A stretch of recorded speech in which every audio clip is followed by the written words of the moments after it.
Nobody cares about us. And brothers and sisters, if you want to know how weak we are, and we are weak, look at how we are treated.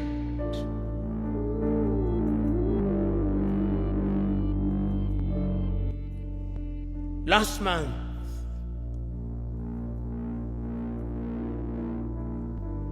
the world met in New York, the General Assembly. When African heads of states and government are speaking, the hall is empty. Nobody bothers because they are saying nothing. Even if they are saying something, it is something that can be ignored. Compare when an African head of state and government is speaking and when the Prime Minister of Little Israel is speaking. They will listen because we are weak and disunited.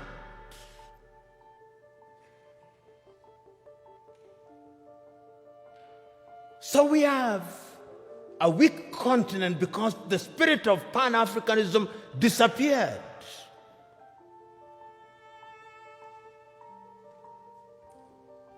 So the question that we can ask, what is the state of Pan-Africanism as we speak today?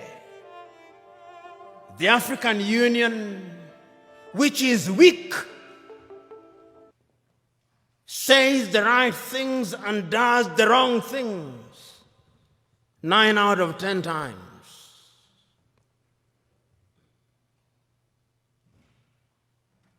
And what are the critical areas in which we are weak? We are weak politically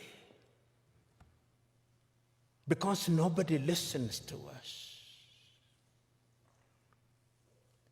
We are not trading with one another. Intra-African trade is not anything beyond 15%, the lowest anywhere in the world. If you look at all our sectors and look at them, look at our agriculture, almost all African countries are net food importers. There is not a single African country that is in meaningful technology. Not a single African country produces a mobile phone. Yet the single most important ingredient in mobile telephony is to be found in the Democratic Republic of Congo. Not a single African country produces a car other than assembling completely knocked down kits. There is no meaningful production of pharmaceutical products in Africa. And if there was any doubt, COVID exposed it.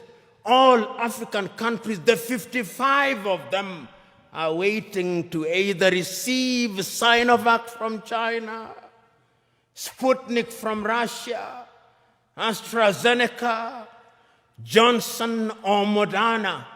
And we don't even know what they are because our bureaus of standardization don't know. If you ask the Ethiopian Bureau of Standards what they are asking us to be injected with, they do not know. They just believe it is a vaccine because the Americans have said so or because the Chinese have said so. Africa is weak. So that even this magnificent edifice, I suspect, has not been erected by Ethiopian engineers. When I see the signage in Chinese, I suspect it is the Chinese. That is how weak we are. That is the reality of our mother continent. It is because we are politically weak, we are economically weak, socially we are disorganized, culturally and spiritually we are confused. That is the continent in which we are today. We unite or we perish.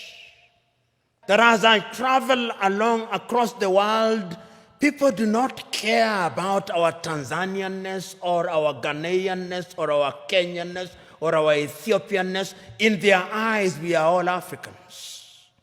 And perhaps that is what we should use as the building block in order to talk about African unity. But we are not being naive about that unity. Because sometimes when we talk about Pan-Africanism and about African unity, people think we are being too simplistic about it. No, it is not being simplistic and being naive.